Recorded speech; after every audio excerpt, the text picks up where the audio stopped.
Hello, this is Francisco Rodriguez, your instructor for ARTSI 1302 and 1402 at El Centro College.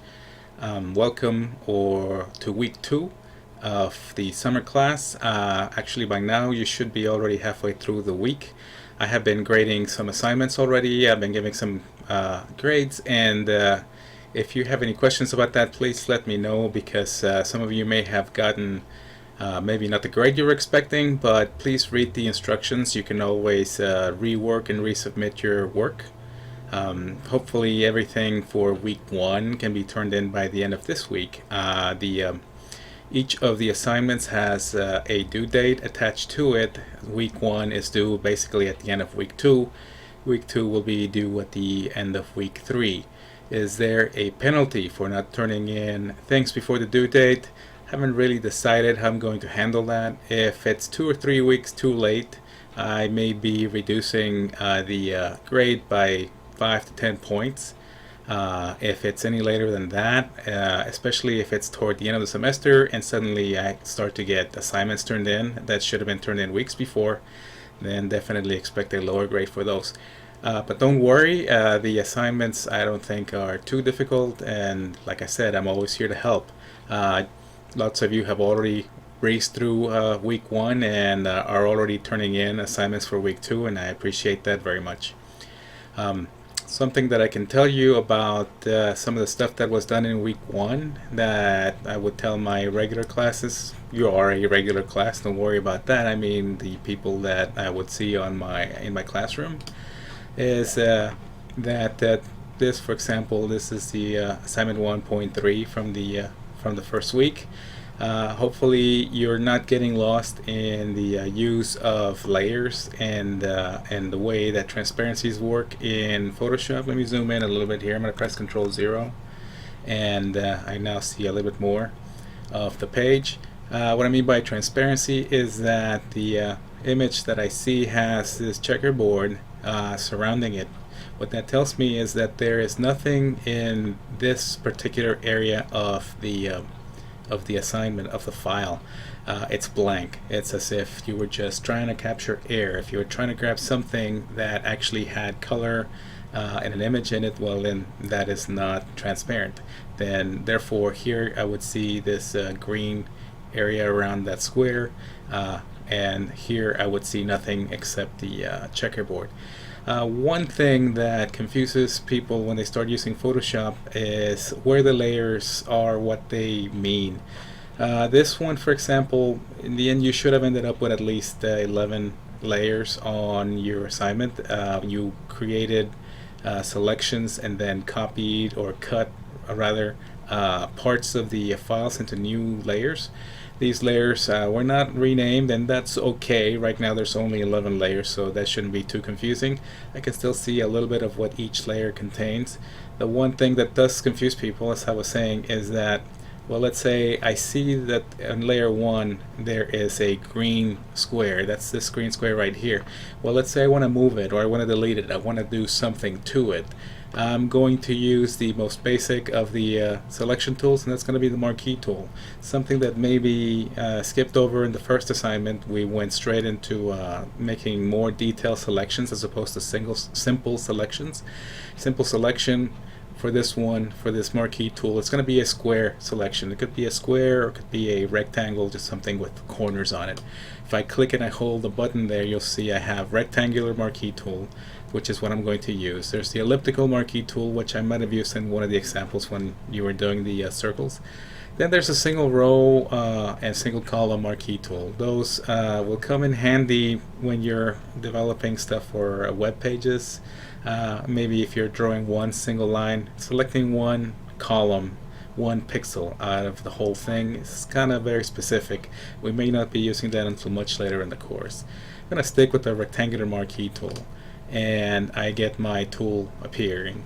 And I was focusing on this area of the image. I'm going to try to select the square.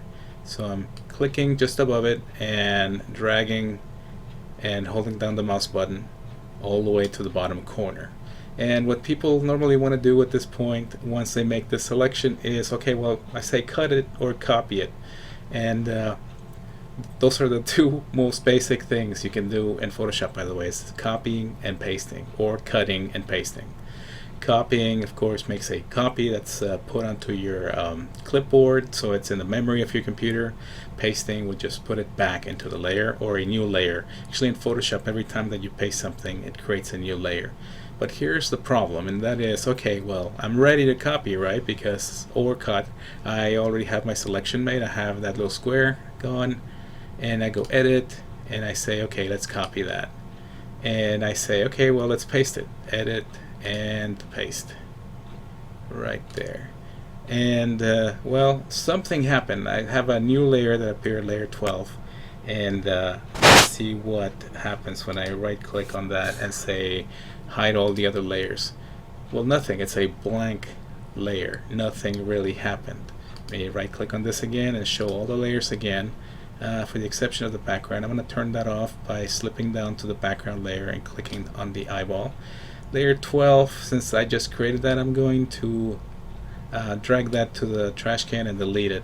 I'm going to try that again. I'm going to try to select the green box, and rather than copying, I'm going to cut it, because then it should just disappear, right? Edit and cut. And no, it cannot complete the cut command because the selected area is empty. And hopefully some of you were not necessarily shouting at the screen, but sort of telling, you know, what are you doing? You know that you can't copy or cut anything in that area because there's nothing there. But that green block is there, right? So where is it? Well, it's there. The selection is correct. But in my layer 11, I can sort of see that there's a little red dot at the very bottom. It's actually this box right here. So if anything's happening, it's happening on layer 11, and it's happening on layer 11, and Photoshop is trying to tell me that this is my active layer. This layer is the one that's currently grayed, or a little bit darker gray on top of the layer 11 name. So I sort of can tell that on layer 1 at the very top, that's where the green square was. I'm going to click on that layer 1, making it active. I'm going to click edit and cut.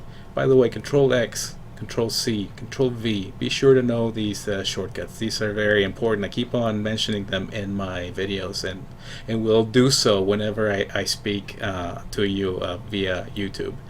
I'm going to then Control X, and it's gone. So now layer 1 seems to be blank, and if I were to go to edit and paste, a new layer would appear. Well, actually it would be the same one. It's still layer 1 because it was blank after I cut that. I'm going to use my move tool. I'm skipping the tool from my rectangle marquee to the move tool, and I'm going to move it back into place and just let Photoshop kind of guide me to where it needs to be. Something else about layers, layer 1 is at the very top. That means you saw when it was moving that it's actually on top of the rest of the layers. Right now, the person that made this changed the layer to be darkened. I'm going to change it back to normal. That way I can see the green square alone. And you see that it's on top of everything else. So what if I wanted it behind everything else?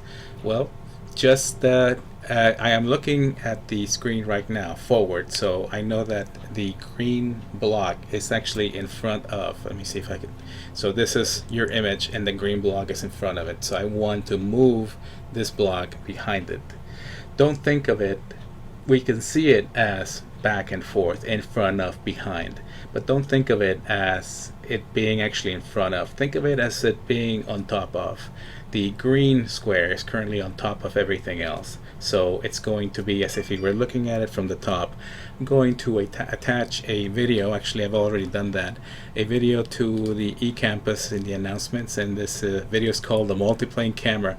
This is a very old movie. It's this is the way that I understood Photoshop layers to work from the very beginning. Basically, Walt Disney used to hire people to draw frames upon frames upon frames of animation. Some of them were done on just blank paper that served as the background. Think of that as the very background that we're using currently in Photoshop. Then everything else, transparencies and otherwise, would be stacked on top of each other.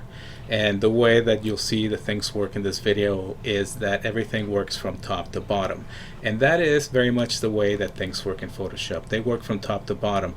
Currently, if this green block, and I'm going to double click and rename the layer from layer 1 to green block so that I can follow it. Green block. Pressing enter to accept. I can click, hold down the mouse button and drag, and so now from the very top I'm going to put it all the way to the bottom. I'm going to put it just above the background but behind layer 11, and that means that this particular layer is now toward the very bottom of the image, and if I were to move it, it would be moving behind the rest of the images. I can see the green appear wherever the image is transparent. I'll put it back where it kind of belongs, and I might move this back to be somewhere maybe just behind or below the blue rectangle, so that if the green block were to be moved, it would be on top of some things but not necessarily on top of that blue block. It would have to be click, hold down the mouse button and take it all the way to the top for it to be on top of everything else, or as it appears on Photoshop, being in front of other things. So you don't have to say it's always on top of or behind. Just think of them as the same thing. If something is on top of the rest of the images, it's in front of them. If it's in front of the image, as that green block is, then it's really on top of everything else. In front is on top, behind is below. So once you get used to that, you shouldn't have too much trouble with layers. They're pretty simple. If you ever want to simplify your layers, I'm going to click on the very top, the green block. I'm pressing down the shift key, and this should work on your PCs and Macintosh. Last week I did a Mac video. This time I'm on a PC. It's actually the very same computer. It runs both systems. I'm going to while holding the shift key, click on layer 2. That way both of these layers are selected. That means that they're both active, and what that means is that anything that I do will apply to both of them at the same time. I'm going to use the move tool to move things, and that'll move both of those layers accordingly. I can keep on pressing the shift key and selecting even more layers, and once I get to select them all, I could actually right click and tell it to create a group from layers. I'll click on that, and then it says you want to call it group 1. I could just call it group 1, but I'm going to call it instead shapes. And then a little folder appears, and it's called shapes. I can still see all my images because basically they're all still here, just that they are inside of a folder called shapes. The little greater than symbol just to the left of it, if I click on it, then allows me to see everything else. The behavior for these is the same. That is, that if I were to click and hold down the mouse button and drag this to the bottom, once I move the green block, everything would be in front of it. I'll put it back. I'm going to slip back to the top, and you saw me just move that individually, but what's great about groups is that once you just have the folder with the folder name at the very top selected, or wherever it may be, then you can actually move every single thing at the same time because they're all grouped together. So that is just a little tip on how to put everything into layers, where layers live, how they kind of behave. If you have any questions about layers, please let me know. I'm going to by now, actually, I should have already sent out invitations to join the Slack channel. The way that that's going to work is if you have a question at any point, let me go back to the eCampus. I'm going to click on the Slack. That's the hashtag Slack. Click on that. That's going to take me to the Slack site. My channel is called idtprof.slack.com.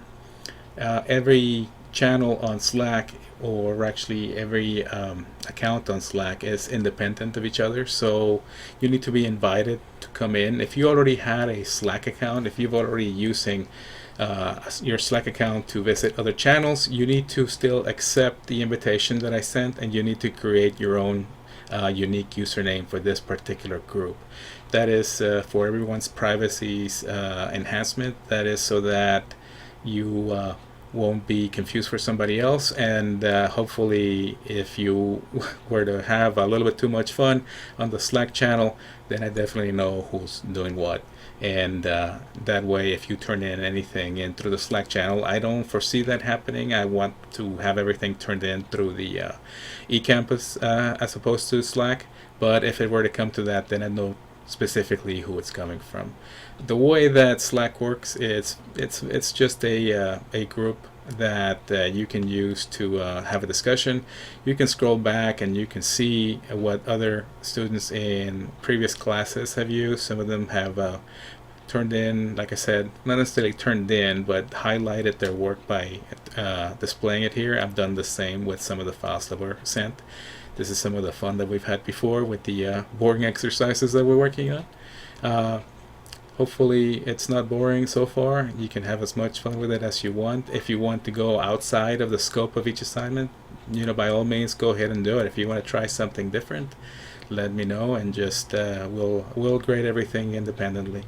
Your participation is important, so also don't forget to go into the discussions and participate.